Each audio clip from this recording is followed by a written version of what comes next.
Alors, nous allons passer à un sujet suivant, donc avec Annie Foire, donc, qui est responsable du département hospitalisation à la CNAM et avec qui on avait travaillé. Donc, je vais d'abord lui donner la parole et ensuite je la prendrai sur le bilan de la demande d'entente préalable, demande d'accord préalable dématérialisée en chirurgie bariatrique, un sujet que nous avons co-construit avec la SOFCOM. À toi, Annie. Monsieur le Président, Mesdames et Messieurs les académiciens, je vous remercie pour me donner l'occasion de vous présenter le bilan de ce travail que nous avons pu faire avec la SOFCOM, à savoir moderniser, comme le disait notre directeur général, la demande d'accord préalable pour la chirurgie bariatrique. Donc, quand nous avons travaillé sur cette modernisation, nous nous sommes bien sûr appuyés sur les recommandations de la HAS dans l'arbre décisionnel que nous avons mis en place dans cette DAP dématérialisée. Donc, cette DAP chirurgie bariatrique, elle a été mise en place dès le mois de janvier 2019 avec une obligation de son utilisation en juin 2019. On a eu 31 343 demandes qui ont été traitées par notre téléservice, avec 72% d'accords, 1,7% de refus et 26% des avis, des dossiers qui ont été examinés par un médecin conseil.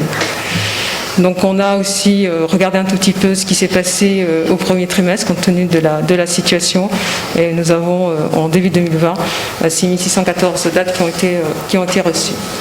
Si on regarde la façon dont les choses se sont mises en place, on voit qu'on a eu une montée en charge progressive, puisque avec la SOFCOM, on a eu une communication tout au long de la mise en place de cet outil et ce téléservice. Et nous étions arrivés en fin d'année donc à une vitesse de croisière de 3700 demandes par mois.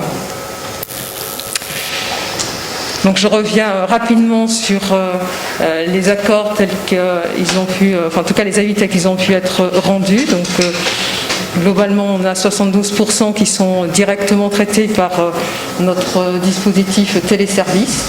On a 1,7% qui sont traités par l'échelon local du service médical et 26% qui sont refusés de façon directe.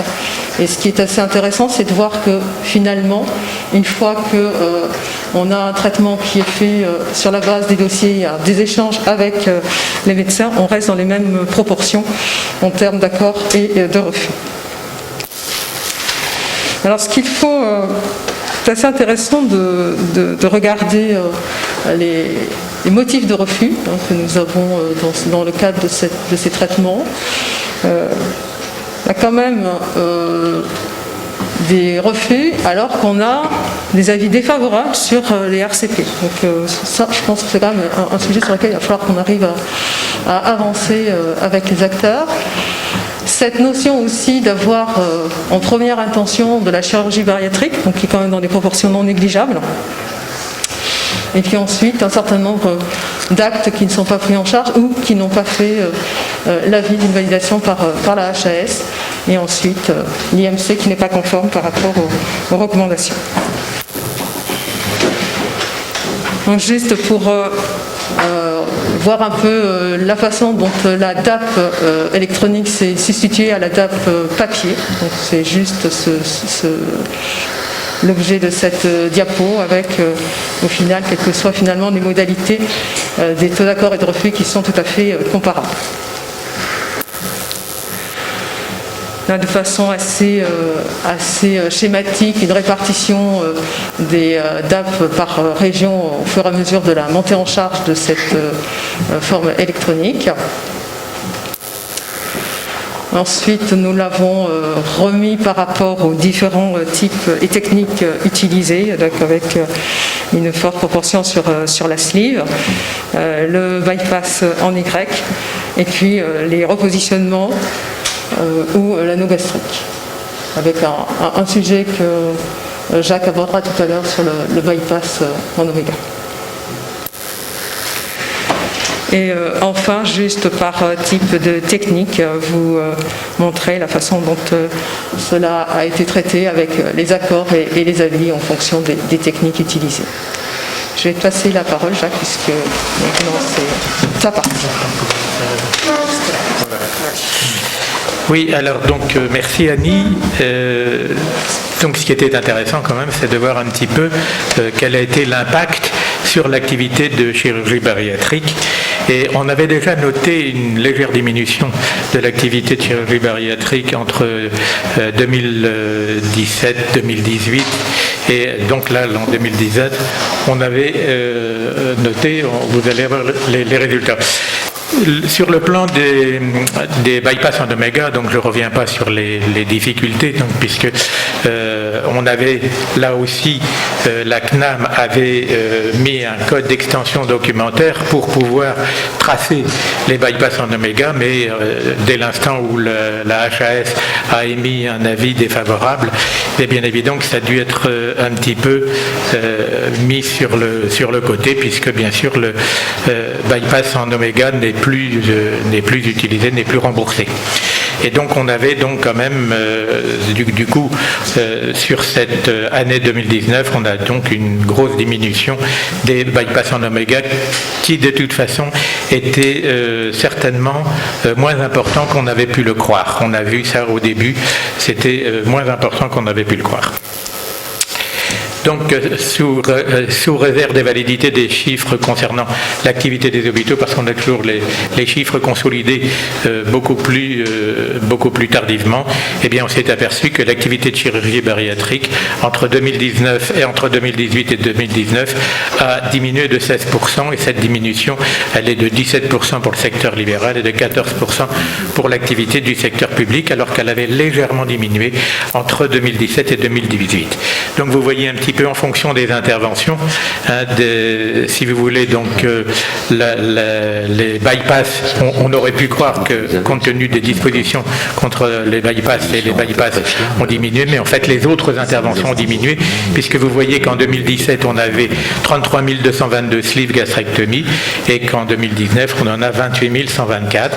Les bypass sont passés d'un peu plus de presque 14 000 à 11 000, et sur la totalité des interventions de chirurgie bariatrique, on a noté une diminution de la totalité des interventions qui sont passées de 56 000 à 46 000. Donc on a quand même diminué de façon importante l'activité de chirurgie bariatrique. Et vous voyez ici, donc en fonction des différentes interventions, les différents pourcentages de diminution de la chirurgie bariatrique. Donc vous voyez donc les bypass moins 16%, les autres interventions, les sleeves également. Donc vous voyez qu'on a une diminution qui est consécutive à la mise en place. L'activité mensuelle 2020, comme vous le savez, est une année très particulière, et donc le nombre de demandes d'accords préalables a diminué. Bien sûr, le mois de mars, on a la moitié, puisqu'on a eu une activité de chirurgie bariatrique qui a diminué de moitié.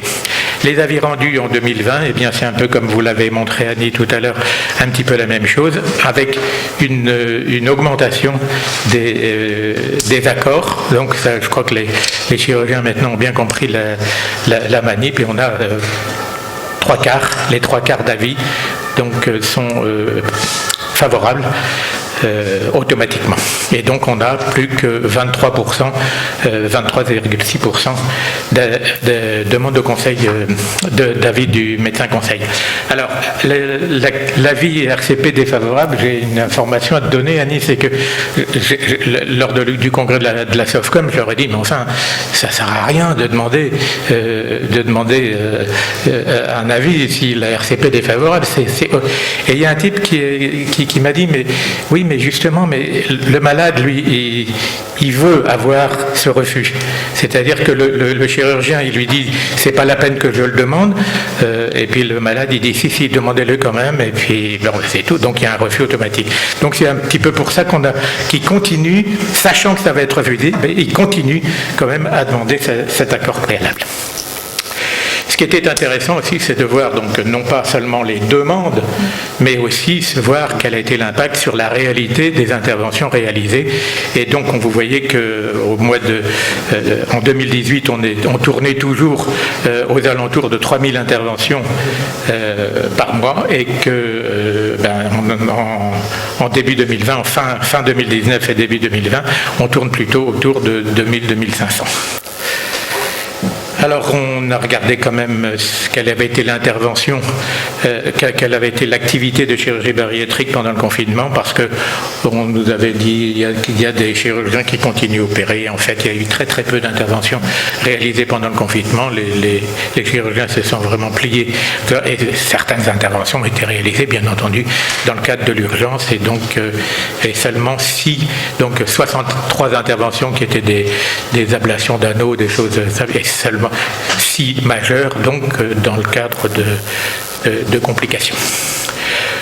J'ai fait un petit bilan 2020 au 30 septembre, donc finalement sur la totalité de l'année 2020, donc malgré le confinement, il y a quand même eu 20 000 demandes, et là vous voyez qu'on est à 75% d'avis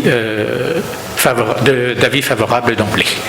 Voilà, en conclusion, donc ça je crois que c'est un bon exemple de partenariat entre une société savante et la CNAM, donc à partir des données de la HAS, eh bien, le système a été co-construit, les services informatiques donc, ont élaboré, donc on a discuté ensemble avec les représentants de la SOFCOM des algorithmes, comment on les faisait, on a donc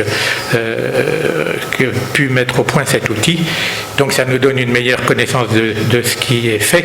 Manifestement, il y a une amélioration des pratiques chirurgicales, puisque bien sûr les algorithmes vérifient bien que tout le parcours de soins a été réalisé, parce que bien sûr la chirurgie bariatrique, c'est pas seulement la chirurgie, c'est l'intégration de la chirurgie dans un parcours de soins.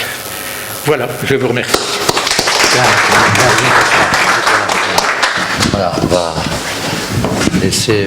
Non, restez assise, madame, je vous en prie. Voilà, donc la discussion est ouverte.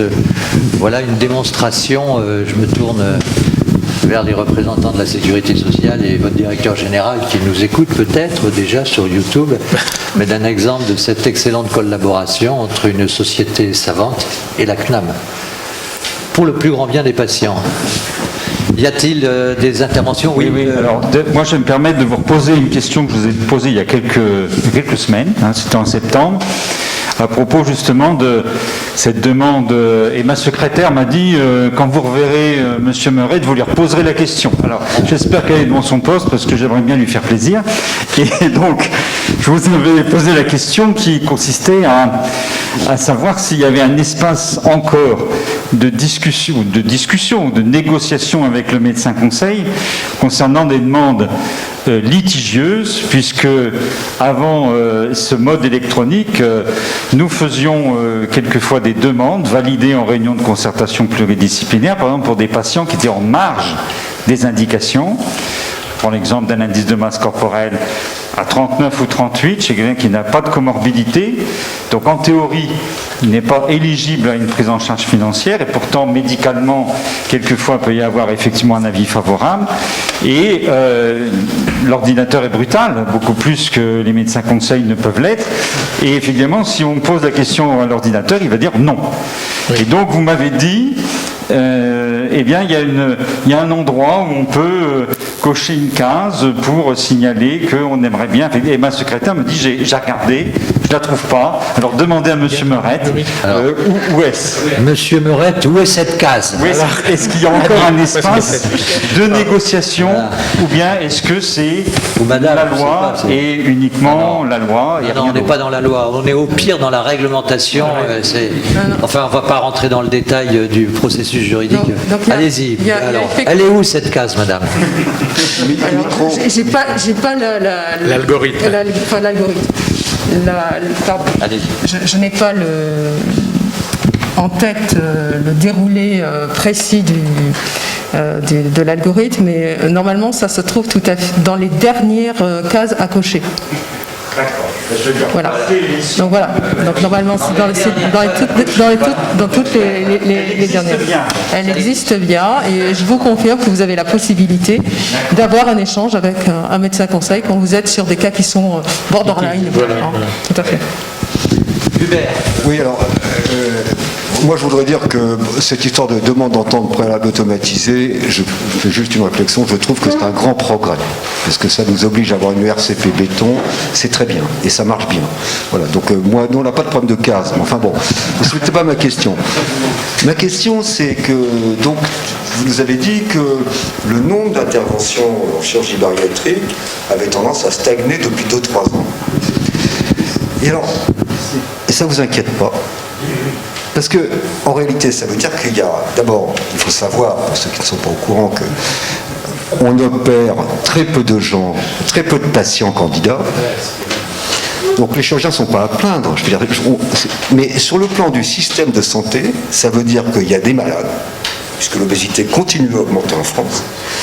Il y a de plus en plus de malades qui sont laissés de côté du système.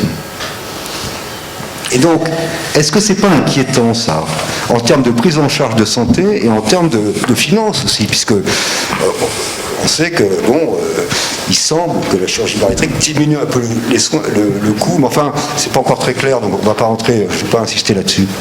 Non, ce qui est clair, c'est que en 2019, ça a diminué de 17%. Alors, je dirais qu'on n'a pas l'explication. Est-ce qu'on en faisait trop ? Certains le disent, d'autres disent non. Tout dépend. À l'époque, je pense que c'était le rapport de l'IGAS qui estimait qu'on en faisait trop par rapport aux autres pays européens. Mais bon, là, on peut retourner la proposition. Les autres pays européens n'en faisaient peut-être pas assez. Je crois que l'un des gros avantages de notre système de santé, c'est que la chirurgie bariatrique est remboursée, ce qui n'est pas le cas dans de nombreux pays. Et donc, alors, il y avait peut-être trop d'interventions chez l'enfant. Et donc ça, on a vu un petit peu. Donc là, le nombre de mémoires, je crois qu'on avait en 2018 150, et là on a diminué à 70 ou 70. Donc ça a diminué de moitié. C'est pas trop. Hein. Alors, je pense que, à mon avis, hein, cet avis n'engage que moi, on arrive à un plateau. C'est-à-dire que il y a beaucoup d'interventions qui étaient faites alors que le malade n'avait pas eu de prise en charge en dehors de tout parcours de soins, quoi. S'il n'avait pas eu de prise en charge, il n'avait pas eu de régime les 6 mois avant l'intervention, donc il est bon, et tout ça, je crois que ça retarde les interventions, et je pense que grâce à ce système de demande d'accord préalable, maintenant on est sûr que les malades qui sont opérés ont suivi un bon parcours de soins, ont eu la vie psychologique, ont eu la diététicienne, etc. Et donc je pense qu'on va arriver à un plateau et que maintenant le nombre ne devrait plus diminuer, voire augmenter si l'obésité augmente dans notre pays. Oui. Oui. Bonjour, Guillaume Pourchet. Moi, je rebondis un petit peu aussi sur ce sujet-là qui est passionnant. Comme Hubert, je pense que on les a les chiffres. Hein. On n'opère pas assez, c'est très clair. Hein. Quand on regarde les indications de la HAS, le nombre de patients en France qui souffrent d'obésité morbide est bien supérieur au nombre de chirurgies qui est réalisé. Donc c'est de l'ordre de 95% versus 5%. Donc on n'opère pas assez, c'est certain. Je voulais vous poser la question parce qu'effectivement vous avez raison. Enfin, on va vers les bonnes pratiques et l'amélioration, et c'est vraiment un symbole fort ce travail qui a été mis en place. D'autant plus qu'il était déjà là.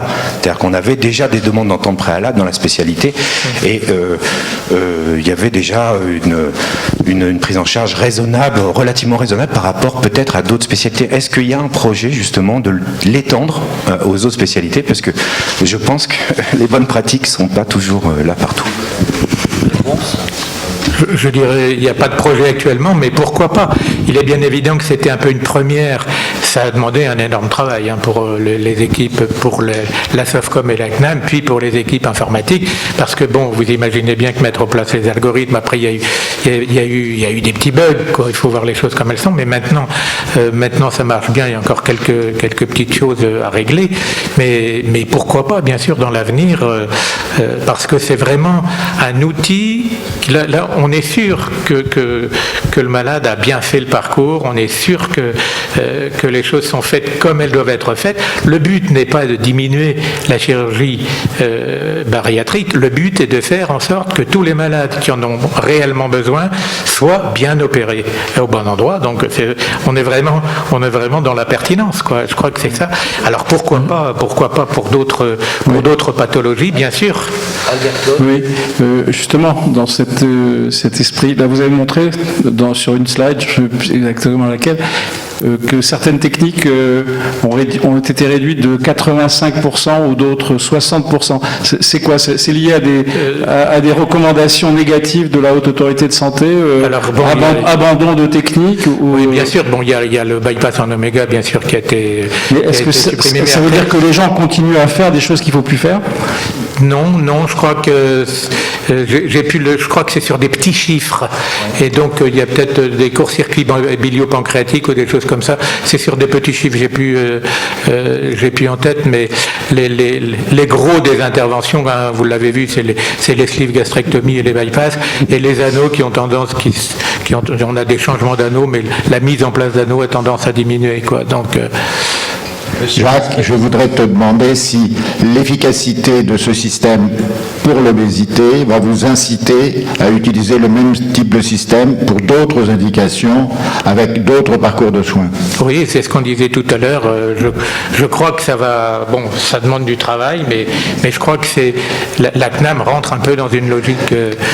ça rentre dans la logique de la pertinence, et donc aider les praticiens à avoir un outil qui leur permet d'être pertinent, je crois que ça va vraiment dans la logique. Mais le danger, tu ne penses pas que ce soit que le système informatique prenne la place du chirurgien décisionnaire?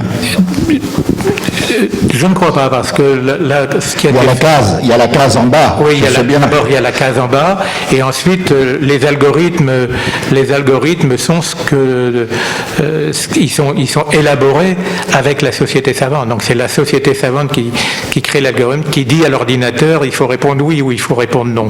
Donc l'intervention humaine, elle est quand même encore importante. C'est pas l'intelligence artificielle qui décide tout seul. Oui, une dernière intervention, oui, allez-y. Il y a quelques-uns de nos collègues qui, entre guillemets, bidouillaient les interventions, faisaient des trucs qui n'étaient pas dans les recommandations de la HAS. Ça a fermé, complètement, c'est impossible. Est-ce que c'est pas donc un frein un peu à l'innovation que les chirurgiens ont souvent, et notamment les chirurgiens français, qui ont montré qu'ils avaient un certain sens de l'inventivité et de la nouveauté? Oui, écoute, tu fais bien de le dire, effectivement, mais l'innovation doit s'inscrire dans un cadre différent. L'innovation, c'est sûr qu'avec la nouvelle nomenclature, nous avons déjà et nous allons encore réfléchir à l'innovation. En chirurgie bariatrique, c'est vrai qu'il y a beaucoup d'interventions. On a prochainement des réunions à faire avec vous sur toutes ces interventions nouvelles en chirurgie bariatrique, et comment on peut faire, lesquelles, donc ça, bien sûr, c'est un travail qui doit être fait avec l'HAS, et donc comment le faire en sorte de les prendre en charge pour effectivement ne pas tuer l'innovation en chirurgie, ce qui est un sujet qui vous préoccupe et qui préoccupe la CNAM aussi. Alors il faudrait peut-être prévoir, madame, une case. Vous voyez, on parlait de case. Innovation, justement, pour pas que l'ordinateur réponde oui ou non de façon systématique. Plus d'autres questions d'intervention? Oui, je vous en prie. J'ai une dernière petite question, parce que c'était pour... Oui. La dernière, oui. Mais la dernière, est-ce qu'une fois qu'on a avancé sur des bonnes pratiques comme cela, est-ce que le projet s'est arrêté, ce type de surveillance, entre guillemets, parce que on rentre quand même dans un système comme ça, de valider des endroits, des centres de bonnes pratiques, et puis permettre d'assouplir ce système-là avec des gens sérieux? Tu veux répondre? Allez-y, madame. Oui, alors par rapport à la chirurgie bariatrique, vous savez qu'on a une feuille de route obésité qui est en cours, et dans ce cadre-là, on a effectivement tout un travail qui est en cours avec le ministère sur comment on reconnaît les centres qui font de la chirurgie bariatrique, et donc avoir effectivement des autorisations spécifiques. Et effectivement, je pense que ça fait partie des choses qui permettront d'évoluer vers un dispositif où on est sur des conditions techniques, des recommandations qui auront été à un moment donné validées au niveau de l'ARS, et puis finalement peut-être être un peu moins sur ce dispositif de demande d'accord préalable. Mais c'est quelque chose qui est plutôt à moyen terme, une fois qu'on aura effectivement pu avancer sur ces autorisations et montrer aussi que tout ça fonctionne bien.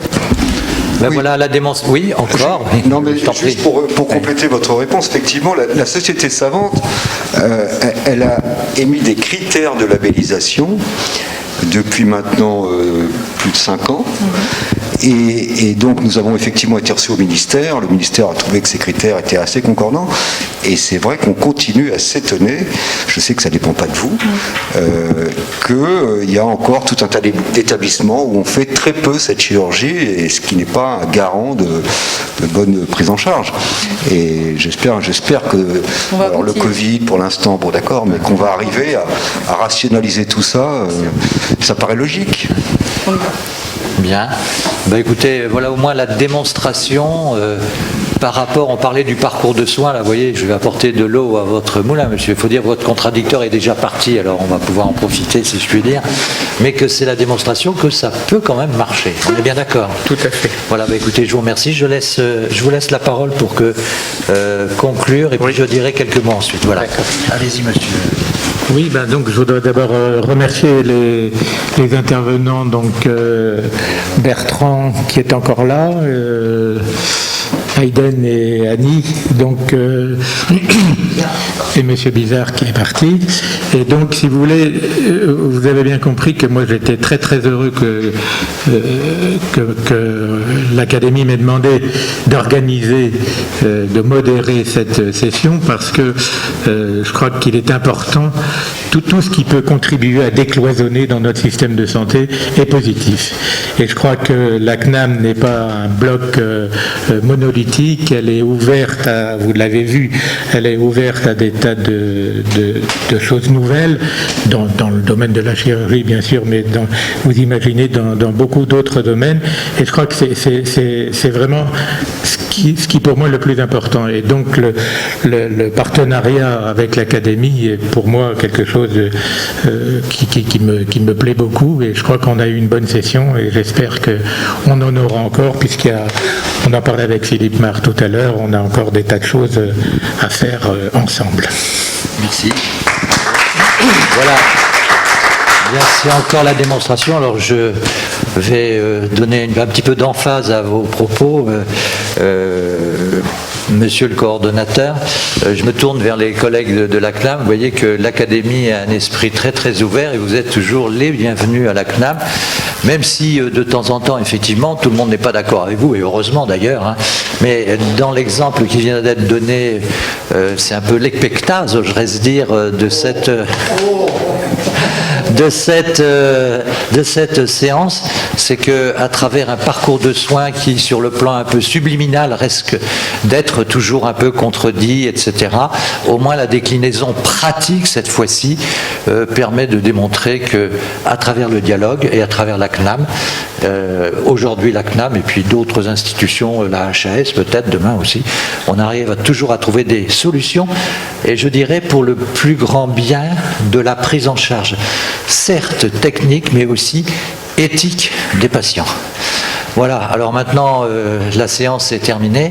Je vous souhaite une bonne soirée. Alors on va rentrer maintenant dans le soir qui tombe, dans des annonces qui s'annoncent effectivement quelque peu peut-être terribles ce soir, et ça me fait penser à Rimbaud qui disait effectivement: quand un ciel bas et lourd pèse comme un couvercle, sur mon esprit vagissant en proie aux longs ennuis. Alors, on ne va pas rester triste, parce que la semaine prochaine, nous aurons encore une séance à l'Académie nationale de chirurgie. Alors, sera-t-elle en présentiel ou pas? Eh bien, vous le saurez en consultant vos mails très prochainement. Merci à toutes et à tous et bonne soirée. Merci à vous.